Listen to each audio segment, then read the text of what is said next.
वो है मेनका गांधी बनाम भारत संघ। मेनका गांधी का नाम सुना होगा आपने? कौन है मेनका गांधी? इंदिरा गांधी के दो बेटे थे, एक तो संजय गांधी, एक राजीव गांधी।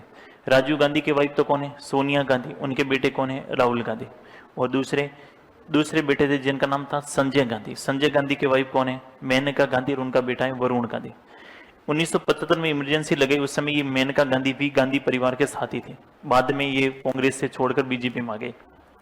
उस समय 1977 में जब इमरजेंसी हटी तो मेनका गांधी के पासपोर्ट को केंद्र सरकार ने रद्द कर दिया, क्योंकि केंद्र में सरकार मोरारजी की बन गई थी। पासपोर्ट रद्द करने का मतलब आप विदेश नहीं जाओगे, विदेश नहीं जाओगे इसका मतलब आपके जीवन जीने के अधिकार को क्या क्या जा रहा है इससे। मेनका गांधी ने सुप्रीम कोर्ट में याचिका लगाई कि मैंने कोई सरकार, क्योंकि मेनका गांधी उस समय राजनीति में थे भी नहीं और मेरा कोई राजनीति से संबंध है भी नहीं, और मेरा पासपोर्ट रद्द कर रहे हैं, इसका मतलब सरकार मेरे जीवन जीने के अधिकार को क्या कर रही है। तो सुप्रीम कोर्ट ने 3-4 बातें की। पहली बात ये कही कि जीवन नहीं जीना है, प्रत्येक व्यक्ति का जीवन कैसा होना चाहिए? गरिमापूर्ण। जीवन तो पशु भी जीते हैं, लेकिन प्रत्येक व्यक्ति का जीवन कैसा होना चाहिए? डिग्निटी के साथ, गरिमापूर्ण जीवन जीने का अधिकार। दूसरा, इस गरिमापूर्ण जीवन जीने के अधिकार में विदेश भ्रमण की भी क्या है? स्वतंत्रता। प्रत्येक व्यक्ति को विदेश भ्रमण की भी क्या रहेगी? स्वतंत्रता रहेगी। तीसरा लिखा गया इसमें कि केवल कार्यपालिका ही नहीं, विधायिका के द्वारा भी किसी भी व्यक्ति के जीवन जीने के अधिकार को सीमित नहीं किया जा सकता।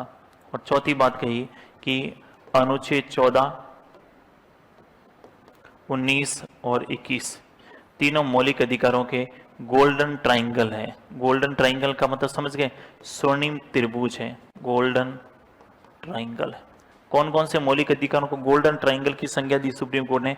अनुच्छेद 14, 19 और 21। 14 में क्या है? कानूनी समानता। 19 में क्या है? अभिव्यक्ति की स्वतंत्रता। और 21 में क्या है? जीवन जीने का अधिकार। तो वापस से सुनिए, मेनका गांधी में पहली बात क्या कही कि प्रत्येक व्यक्ति का जीवन कैसा होना चाहिए? गरिमापूर्ण। दूसरी क्या कही? जीवन जीने के अधिकार में विदेश भ्रमण की स्वतंत्रता भी क्या है? ऐसा देश के भीतर रोता फिरना है तो अनुच्छेद 19(1)(d), और देश से बाहर जाना है तो कौन सा अनुच्छेद है? 21। तीसरी बात क्या कही? केवल कार्यपालिका नहीं, कार्यपालिका का मतलब होता है सरकार, केवल कार्यपालिका नहीं, विधायिका के द्वारा भी किसी भी व्यक्ति के जीवन जीने के अधिकार को सीमित है। संसद भी कभी ऐसा कोई कानून नहीं बनाएगी जिससे किसी व्यक्ति का जीवन जीने का अधिकार क्या हो? सीमित हो। और अनुच्छेद 14, 19 और 21 तीनों मौलिक अधिकारों के कैसे ट्राइंगल हैं? Golden triangle. कौन से वाद में कहा है? मेनका गांधी बनाम भारत संघ। कौन से वर्ष की बात है? 1978।